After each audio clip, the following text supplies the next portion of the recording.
Jabalpur collector ने तहसील कार्यालय का किया औचक निरीक्षण।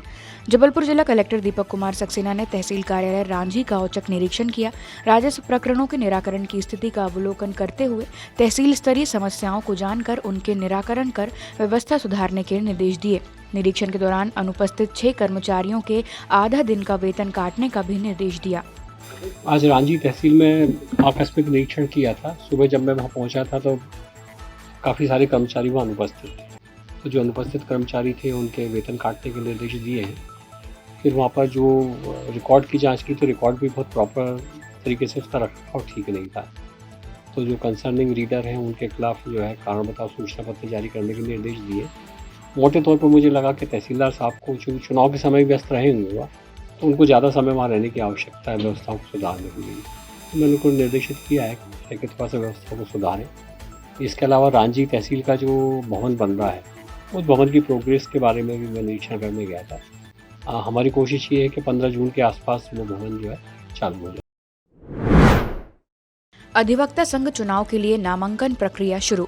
मध्य प्रदेश अधिवक्ता संघ चुनाव 2024-26 सत्र के लिए आज से नामांकन प्रक्रिया शुरू हुई, जिसमें उम्मीदवारों के नामांकन पत्र 3 मई की शाम तक जमा होंगे, जिसके 13 मई को मतदान आयोजित किए जाएंगे। मतदान के अगले दिन से मतगणना शुरू होगी।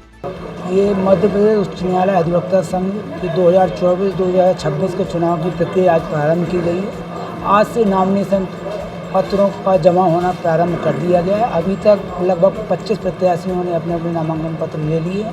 यह प्रक्रिया कल 3 तारीख को 4:30 बजे तक जारी रहेगी। 5 तारीख को नामांकन पत्रों की जांच की जाएगी। मंडे को विड्रावल की डेट रहेगी। जो भी प्रत्याशी अपने फॉर्म विड्रा करना चाहता है 4:30 बजे तक अपने फॉर्म विड्रा कर लेगा और 13 तारीख को मतदान किया जाएगा और उसके अगले दिन से मतगणना पूर्ण की जाएगी। इसमें विभिन्न पदों में 6 पदाधिकारी और 7 कार्यकारिणी सदस्यों के लिए मतदान किया जाना है। उपाध्यक्ष के 2 पद और कार्यकारिणी के 7 पद हैं, उसके लिए पृथक पृथक वोट डालने अनिवार्य किए गए हैं। और हमारी पूरी टीम में 15 लोगों की हमारी चुनाव अधिकारियों की टीम है, सतत अपने कार्य में लगी हुई है और सबका एकमात्र लक्ष्य है कि निष्पक्ष शांतिप्रिय चुनाव संपन्न हो जाए। सीजीएचएस के स्थापना दिवस का हुआ आयोजन। विजन जबलपुर के वरिष्ठ नागरिकों के द्वारा केंद्रीय कर्मचारियों के स्वास्थ्य संजीवनी केंद्र सरकार स्वास्थ्य योजना सीजीएचएस का स्थापना दिवस के अवसर पर कलचुरी होटल में कार्यक्रम का आयोजन किया गया। इस सुविधा के माध्यम से केंद्रीय सरकार के रिटायर्ड कर्मचारियों के लिए मुफ्त स्वास्थ्य सुविधाएं प्रदान की जाती हैं। विजन जबलपुर के वरिष्ठ नागरिकों के द्वारा आज सीजीएचएस योजना जो हमारी है, केंद्रीय सरकार स्वास्थ्य योजना, सेंट्रल गवर्नमेंट हेल्थ स्कीम, इसका स्थापना दिवस मनाया गया। यह जो केंद्र सरकार की योजना है, ये हम रिटायरीज एम्प्लॉयज़ के लिए एक संजीवनी है, एक जीवनदायिनी है और हमारे जितने भी सीजीएचएस के मेंबर्स हैं, हम लोगों को फ्री इलाज की जो सुविधा है और किसी भी अस्पताल में जाके एडमिट हो सकते हैं, अपना इलाज करा सकते हैं। आज हम सब ने मिलकर के इस दिवस को मनाया। धान खरीदी पर बोले जिला कलेक्टर दीपक कुमार सक्सेना ने पत्रकारों से चर्चा करते हुए कहा कि हमारा लक्ष्य किसानों को मार्केट में अच्छा रेट प्रदान करना है। हमें कोई आपत्ति नहीं है कि अच्छा रेट मिलने पर किसान मंडी जाके या डायरेक्ट व्यापारी को धान बेचे। एफएक्यू की जांच में ज़्यादा मिट्टी मिल रही है। वहीं सर्वेयर द्वारा पैसे की मांग किए जाने की बात पर कहा कि हम इसकी जाँच कर उचित कार्यवाही करेंगे।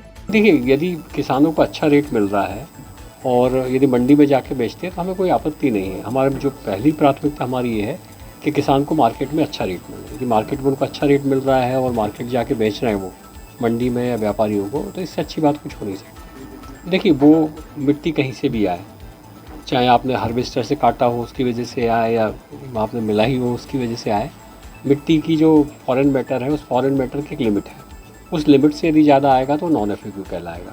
उसको आपको छन्ना लगा के या सफाई करके उसको करना पड़ेगा।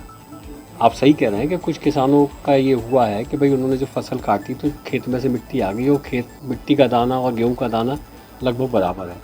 और वैसी कंडीशन में जब हम उसकी एफएक्यू की जांच कर रहे हैं तो मिट्टी ज़्यादा मिल रही है, जो प्रिस्क्राइब्ड लिमिट है उससे ज़्यादा मिल रही है। यदि ऐसा कहीं यदि ऐसी कहीं कोई बात यदि बताते हैं प्रूफ के साथ, यदि कोई सर्वेयर पैसा ले रहा है तो निश्चित तौर से हम कार्रवाई करेंगे। अवैध रेत उत्खनन के मामले में कलेक्टर ने पत्रकारों से की चर्चा। गौर नदी में चल रहे अवैध रेत उत्खनन के मामले में कलेक्टर का कहना है कि अवैध उत्खनन रोकना एक दिन का काम नहीं है, लगातार कार्यवाहियां की जा रही हैं। जैसे ही सूचना मिलती है टीम वहां पहुंचती है, लेकिन आरोपी वहां से भाग जाते हैं। उत्खनन के खिलाफ हमारी लगातार कार्रवाई चल रही है। जैसी सूचना मिलती है हमारे दल जाते हैं और कार्रवाई करते हैं। ये रोकना कोई एक दिन का काम नहीं है, मतलब ये बड़ा कठिन है उत्खनन पर रोक लगाना, और लगातार कर रहे हैं। वो नावों में बोट के माध्यम से करते हैं, पहुँचते हैं, हमारी टीमें गायब हो जाती हैं। अभी कल परसों भी हमारी टीम गई थी, काफ़ी सारी नावें उन्होंने नष्ट की हैं वहाँ जाके। तो कार्रवाई तो हम लगातार कर रहे हैं। जैसी आप सूचनाएँ देंगे मिलती हैं हमारी टीम जाती है। जबलपुर के कबाड़खाने में हुए बम ब्लास्ट और पिछले दिनों नामी होटल में आग लगने के मामले के बाद अब शहर की सुरक्षा की जिम्मेदारी जबलपुर जिला कलेक्टर अपने हाथों में लेते हुए नजर आ रहे हैं। कलेक्टर दीपक सक्सेना को लगातार अवैध गैस रिफिलिंग की शिकायतें मिलने के बाद इन पर कार्यवाही करने के लिए पुलिस सहित जिम्मेदार विभागों को आदेशित किया गया है। अवैध गैस रिफिलिंग जैसे मामलों पर कार्यवाही के लिए कलेक्टर का आदेश पुलिस महकमे की अकर्मण्यता को जाहिर कर विभाग की किरकिरी कर रहा है।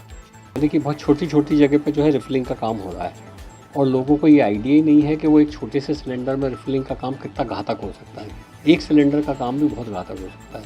अभी मैंने अपना नंबर जारी किया था कि भाई आप शिकायत की, इसके बाद लगातार हमारे पास शिकायतें आ रही हैं, और जो शिकायतें आ रही हैं वो छोटे छोटे मोहल्ले से आ रही हैं। कोई किराने की दुकान से आ रही है, कोई गुमटी की आ रही है, वहाँ 1 या 2 सिलेंडर रखे हुए उससे रिफिलिंग कर रहे हैं। तो वो काम नो डाउट, मतलब इतने सारे लोगों को पकड़ना एक बड़ा टफ टास्क है। तो वो, लेकिन हमारी टीम लगी है, कार्रवाई कर रहे हैं। दूसरा, हम जो गैस एजेंसियों के साथ भी मैंने बैठक ली थी, निश्चित तौर से जो सिलेंडर जा रहे हैं वो ब्लैक होके जा रहे हैं, गैस एजेंसियों के ही सिलेंडर बिक रहे होंगे। मैंने उनको भी कहा है कि भाई उनके यहाँ क्या लूप होल्स हैं, कौन से ऐसे हॉकर हैं जो कि इस तरह का सामान गलत तरीके से लोगों को दे रहे हैं, उसकी जाँच करें। हम लोग इस बात को निकाल रहे हैं कि एक एवरेज के आधार पर जो है कितने गैस सिलेंडर कंज्यूम होते हैं, उसमें जिन लोगों की, जिन गैस डीलर्स की जो सप्लाई है वो एवरेज से ज़्यादा है, उनको हम आइडेंटिफाई कर रहे हैं। फिर उनमें किस हॉकर की ज़्यादा है उसको देखेंगे। मुझे लगता है अगले 1 हफ्ते 10 दिन के अंदर जो है हम ऐसे लोगों को टारगेट कर पाएंगे। निर्माण के दौरान हाईटेंशन लाइन की चपेट में आया मजदूर, मौके पर हुई मौत। बरेला मुख्य मार्ग में अनिल साहू के मकान की छत पर शेड का काम चल रहा था। इसी दौरान मजदूर राकेश विश्वकर्मा काम के दौरान हाईटेंशन लाइन के करंट के चपेट में आ गया। करंट से उसका पूरा शरीर झुलस गया और मौके पर ही उसकी मौत हो गई। हाईटेंशन लाइन के पास इस तरह का असावधानी पूर्वक कार्य करवाने पर मकान मालिक की गलती भी सामने आ रही है। पुलिस मामले की जांच कर रही है। ये आज दोपहर करीबन 2:30 बजे अनिल साहू के मकान पे एक शेड बनाने का काम चल रहा था। उसमें कुछ मजदूर लगे हुए थे, काम कर रहे थे। तो उसमें जो लोहे के पाइप होते हैं उससे राकेश विश्वकर्मा को वो लोहे का पाइप शेड बनाते समय वहीं से हाई टेंशन लाइट के तार गुजर रहे थे। उससे टच होने की वजह से करंट रॉड में आ जाने से उसकी डेथ हुई है। और इस बात की सूचना पुलिस को जब मिली तो पुलिस मौके पर तत्काल पहुंची है। अभी हम इसमें मर्ग पंजीबद्ध करके जांच कर रहे हैं, और जो एविडेंस आएगा उसके आधार पर संबंधित के विरुद्ध अपनी कार्रवाई करेंगे। क्या कांग्रेस के लोकसभा प्रत्याशी दिनेश यादव ने नहीं किया प्रचार वाहनों का भुगतान?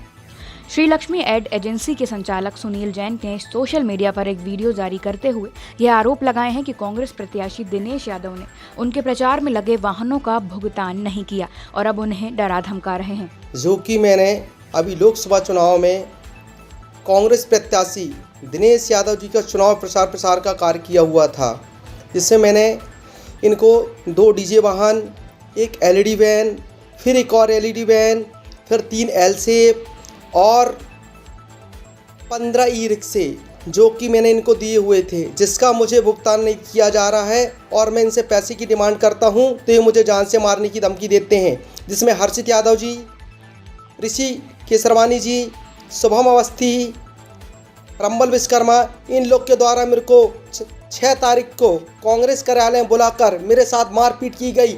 और मैंने पैसे की डिमांड करी तो बोलते पैसे नहीं देंगे, तुम्हारे पैसे खा गए, तुमको पैसे जैसे वसूल लो, मेरे से पैसे वैसे वसूल लो।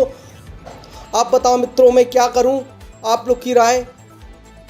मैं आपका छोटा भाई आपसे निवेदन करता हूं, मेरा साथ दें, मुझे मेरा पैसा दिला दें, क्योंकि मैं गाड़ी वालों को पैसा कहां से दूंगा।